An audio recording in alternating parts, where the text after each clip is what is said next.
Hey everybody, it's Master Gallengeist here, bringing you my review for Outlander Season 3 on Starz. And, excuse me, I overall enjoyed this. It still kind of had the problems that the book had, and it kind of exacerbated them, not to a complete degree of being in only 13 episodes, but they were able to change some adaptation parts of it that I think worked in its favor and kind of evened out the story for certain kind of bits. Though, I do understand that as we get further into the series, we get less and less episodes with certain seasons, and it just starts exacerbating and kind of rolling on to some kind of crazy shit. So, we'll have to see how that kind of goes. But overall, this follows pretty well the plot of the third book. Everything kind of going nutty, with us balancing between learning that Jamie's alive and survived the Battle of Culloden, and Claire, of course, making the choice to go back. One of the aspects that I didn't like from the book is that they were juggling back and forth between seeing Claire's stuff as she was pretty much raising Brianna and trying to acclimate back to Frank, and Jamie surviving Culloden and kind of going through all the kind of weird little adventures he did. Now, I don't have a problem with these two aspects. I would have rather had us focus on one and then the other, and then kind of converge us together instead of trying to balance it out at each kind of different kind of point. It kind of creates a whiplash to a certain extent. So, let's see. Let's get into castings first. Let's see here. I liked who they got for Joe Abernathy. He was really kind of cool. Not really in it as much. Though granted, he wasn't in the book as much either, but he was a really kind of cool character that I liked. They really got a good actress for Geneva, Isabel, and Lord John Grey. Geneva was just an asshole in the book, and the actress they got fucking sells that. Lord John Grey really sells and becomes that important kind of linchpin character to Jamie's story, and it wouldn't have worked as well if they didn't get as good of an actor. Though granted, he doesn't look the same in the book, but that I kind of got image-wise from the book, but he still does a very good job of actually bringing the character to the screen.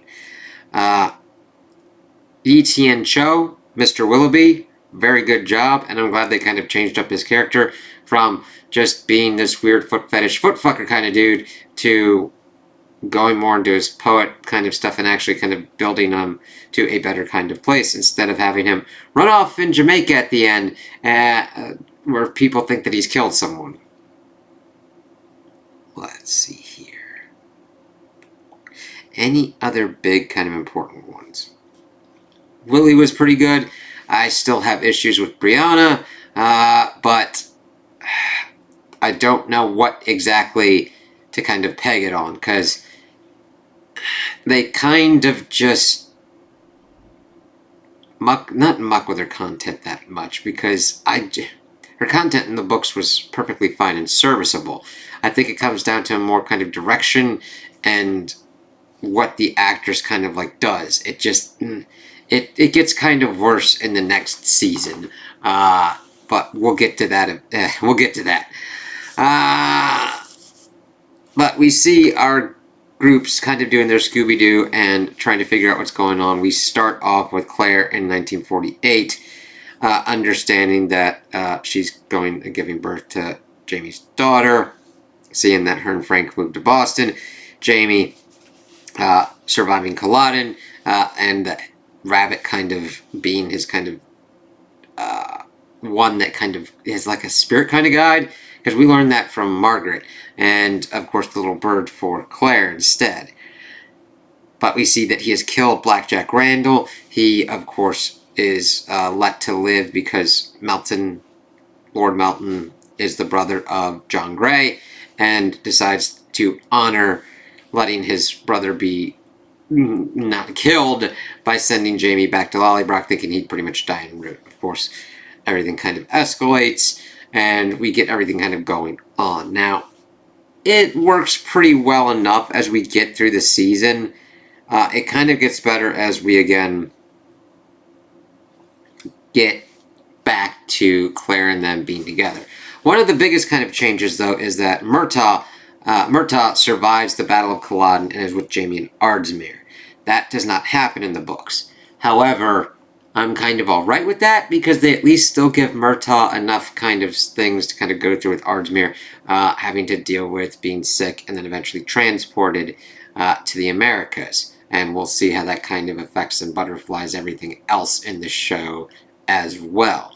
I do like what they did with Murtaugh here, so I do not mind that they kind of made an exception and decided to keep the actor and the character and kind of do their own kind of thing.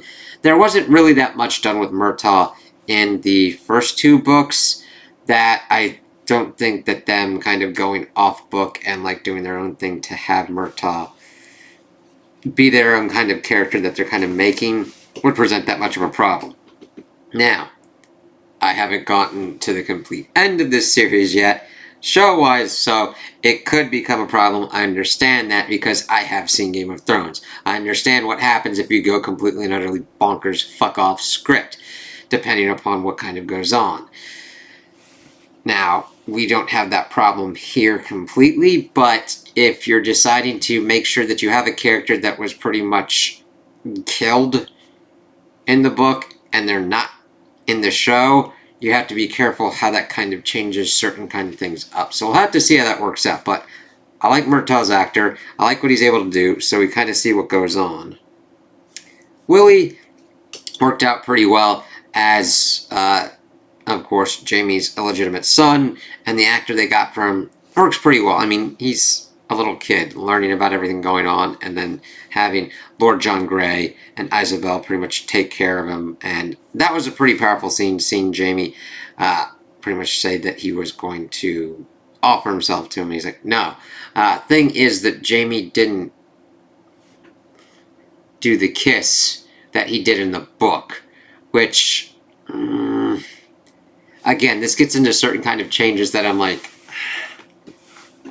it's a kind of important thing. It's a giant kind of step forward for their relationship because Jaime knows Jaime doesn't feel that way towards Lord John, but he's kind of showing his appreciation for him to raising and taking care of his son. And the thing is, I really like the scene where we see the kind of building up of John and Jaime's relationship, and John kind of makes his overture, but Jaime's like, I'll fucking kill you. And I kind of wanted them to kind of explore that a little bit more. See when if Jaime explains what happened with Blackjack Randall to why he kind of had that giant response to when John does make that overture.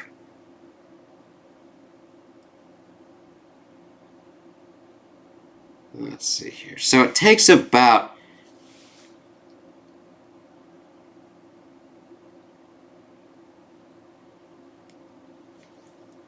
let's see here. It takes about almost halfway-ish into the season before Claire goes back, and we don't get the scene from the book where Claire and Brianna kind of have their kind of goodbye, and she just goes in. We kind of get just thunder plopped into it. One of the funniest things is we get her kind of plopped into it. We see Jaime faint and everything, and we see them kind of acclimating back to each other and trying to figure out what's kind of going on. Young Ian is another good casting choice that they got. They really picked a good actor to sell that kind of young, dumb, adventuring kind of dude who really needs to watch out what he's fucking doing. So, we also get some changes here. Instead of the excise man getting shot by Mr. Cho, we instead have someone pretty much accosting Claire in her room at the brothel, and that she accidentally knocks him to a point where he smacks his head down by the hearth, and we have Claire pretty much try and save his life, though she is unsuccessful. We still get the fire at the print shop, but we don't get Jaime kind of getting his printing tools out. So it's like, okay, what happens with them? We don't have young Ian having the kind of wrestling with the fact that he potentially killed someone with the blind seaman. Yes. Sailor, okay.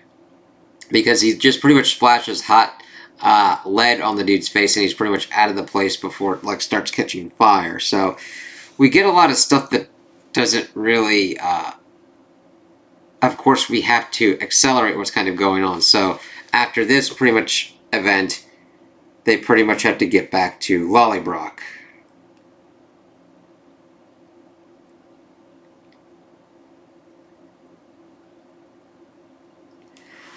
Then, of course, we get the whole kind of fight with Claire and Jamie with Leary.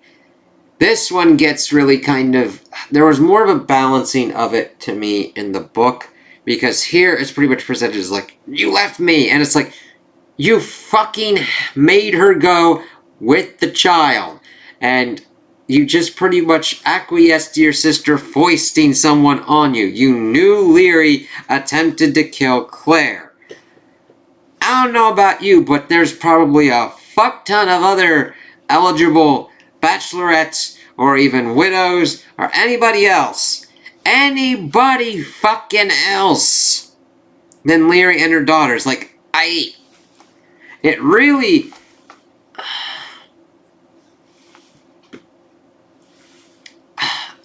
It was an odd choice even when I saw it in the book. It just felt kind of more kind of dramatic for the effect of, oh shit.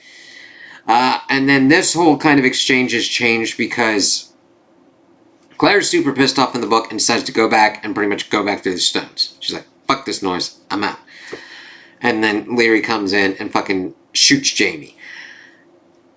Here, Leary gets pretty much information from one of Jenny's daughters, because Jenny told her to do it. I'm like, Jenny, why the fuck are you doing that? That, of course, has also changed as well, as they're trying to kind of like... That one was kind of a better scene, at least how it was done here in the show. Though, granted, I think it's pretty serviceable in the book as well, where Claire and Jenny kind of get back on a right footing. But here, Leary is pretty much trying to kill Claire instead of shooting Jamie, because she's batshit as fuck. And then, of course, we have to have that whole kind of scene and dealing with as well.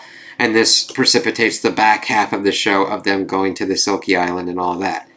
That was an interesting kind of change, because with how it was presented in the book was just an island with a slit in it that they kind of go through and in. Here, there's an actual structure there, and young Ian decides to go out as well. They don't bring up that any of the other older siblings of Ian had gone and had this as a rite of passage in manhood. I think that's an important kind of bit that they should have hammered home on, because otherwise it's just, oh, young Ian gets to like go with his hero Jamie. Then of course he gets taken by the pirates, and we got that whole fucking situation. So then it gets kind of weird in this last bit, because we get some certain kind of changes. Cho does his kind of fine stuff. He doesn't capture a bird like a Pokemon and use it for fishing. I'm like, alright, but we still do get his story, which I think is well done and executed. Actor does a great job on it. We get Claire on the porpoise, but we don't get her having her interaction with Lord John Grey, which I think is an important one, because they don't know each other. They don't know each other's history, and they have a kind of nice connection there. But later on, it's like, holy fucking shit. So they kind of do it more for a dramatic reveal of like Jamie, Lord John, and Claire as he's at Jamaica, and Lord John fucking sells is like, oh god, Jamie! And then, oh god, Claire? I thought she was dead! And all that kind of shit. But we do... I understand the part of the porpoise and Claire doing her best to kind of like help everything and getting kidnapped by Leonard, but it's just god fucking shit for that. And it's just, alright, can we do this? Can we do this? Mr. Pound dying, that one sucked. They had a good actor for that, and he pretty much sold it, and Claire was able to sell being really affected by his death. Fogden, we got a condensation there. It's still Mamacita. He talks to a coconut. Claire gets linked up with her people. A thing that happens that kind of makes me more pissed off at Jamie's character in here than in the book is that we don't really know what's kind of going on with Jamie on the Artemis at this point.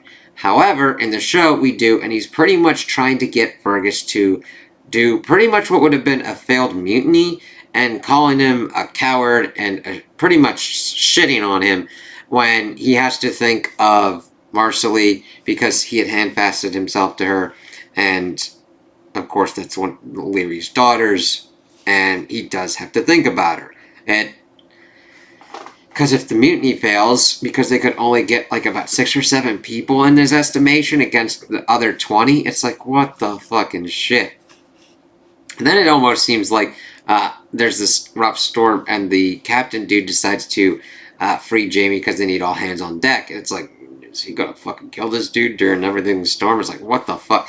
It really kind of soured me on Jamie's character at this point because it like introduces unnecessary assholery from him, more for like drama and melodrama's sake than actually trying to figure out what's kind of going on and trying to figure out a solution out of this problem. It's like, Fergus is like your son, which of course we then also get the wedding where he gives him the Fraser name. It's just like, we understand, did you want your wife? There are smarter ways to go about this than this. Oh, it was just like, whatever. So Claire's able to escape from the porpoise. We get everything on Jamaica. We get Galus and young Ian. Young Ian being drugged and raped by Galus and figuring out all that kind of stuff. Galus is different than in the books. We don't have the supposition that she has syphilis, that she's become obese and complacent. We do get a better kind of understanding of her and Campbell and Margaret. Margaret is another kind of change up in here. Instead of being presented at first as someone who has gone through a traumatic experience, she is just a seer and talks in weird shit, and Campbell just makes money off of her and beats her ass. It's like, fuck you, asshole. That is a shitty sibling relationship. Fuck you. But evidently she is utilized to try and get... we get an understanding of why Galus had that kind of treasure. And as the Frasers were going to kind of use it to pay off Leary, but the thing is she was using the stones and everything to try and get this prophecy that this king of that would pretty much from Scotland would take over England and all that.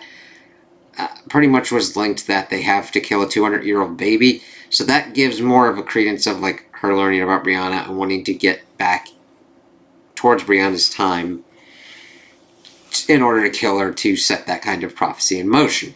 That makes more sense than what we kind of got in the book. It was very kind of weird, and here the prophecy was more laid out. Her and Campbell kind of like going through it as they were pretty much at the party at Jamaica.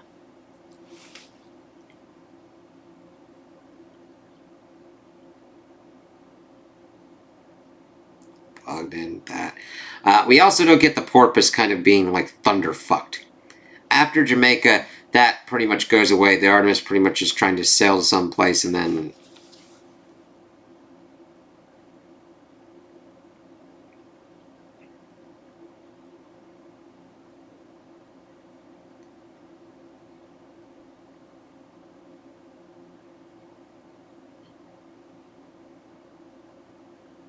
Oh wait, they were pretty much going back to Jamaica.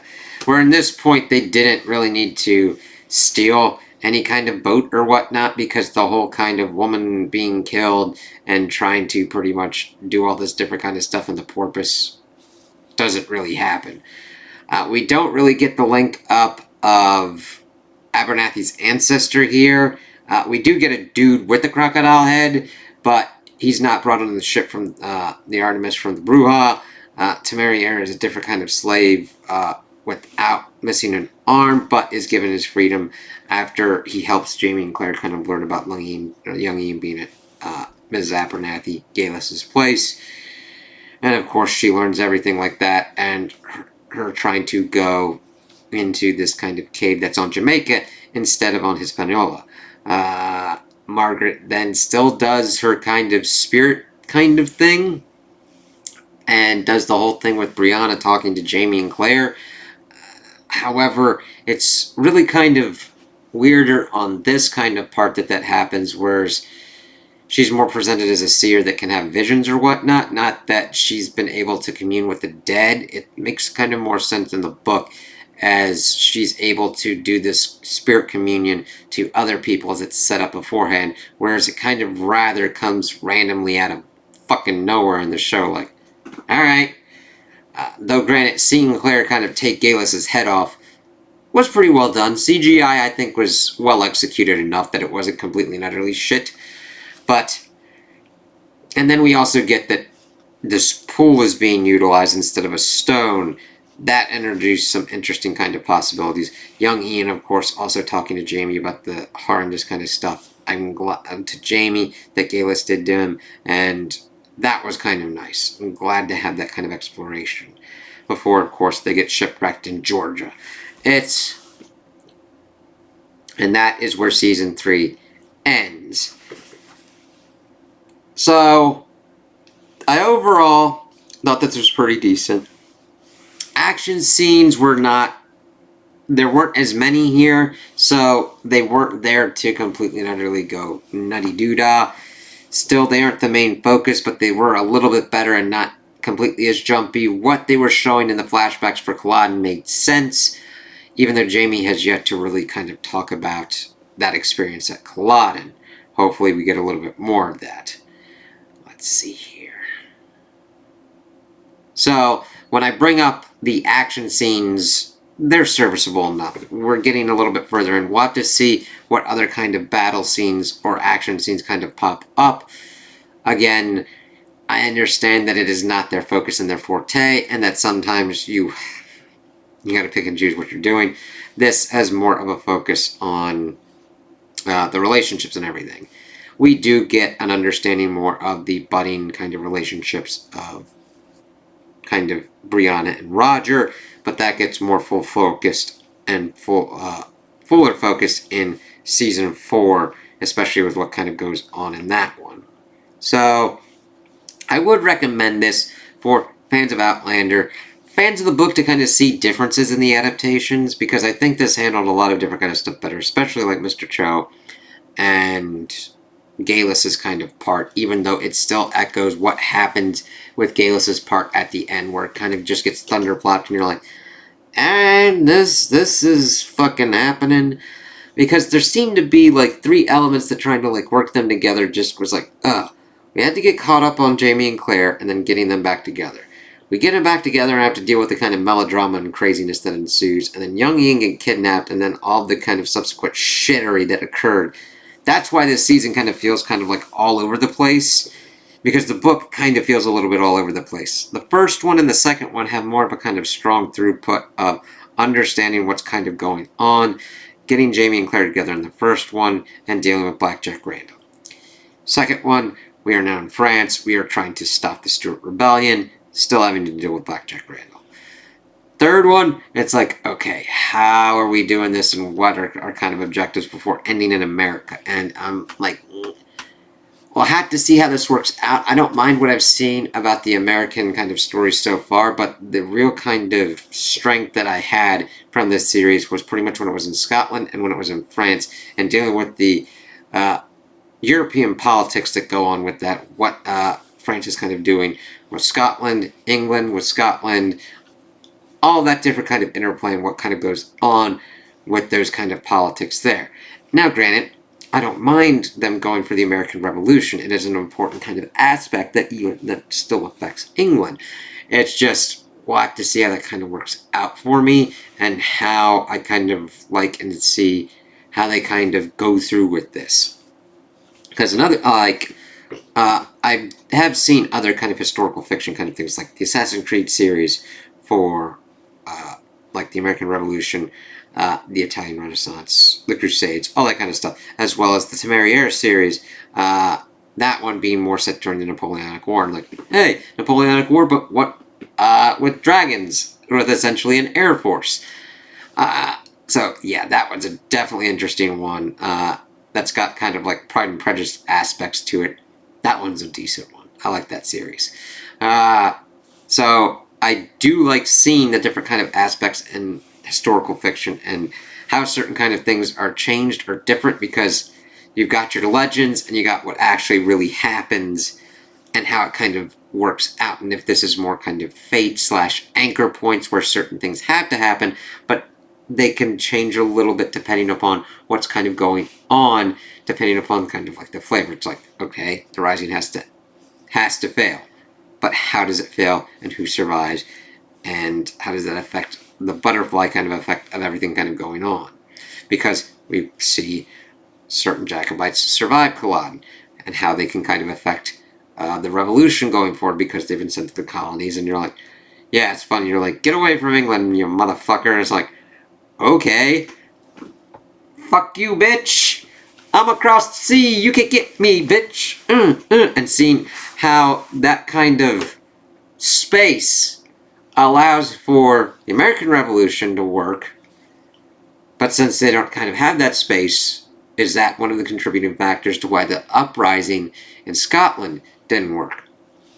I think that's a factor, but I mean, you see and read Bonnie Prince Charles, at least in this historical fiction.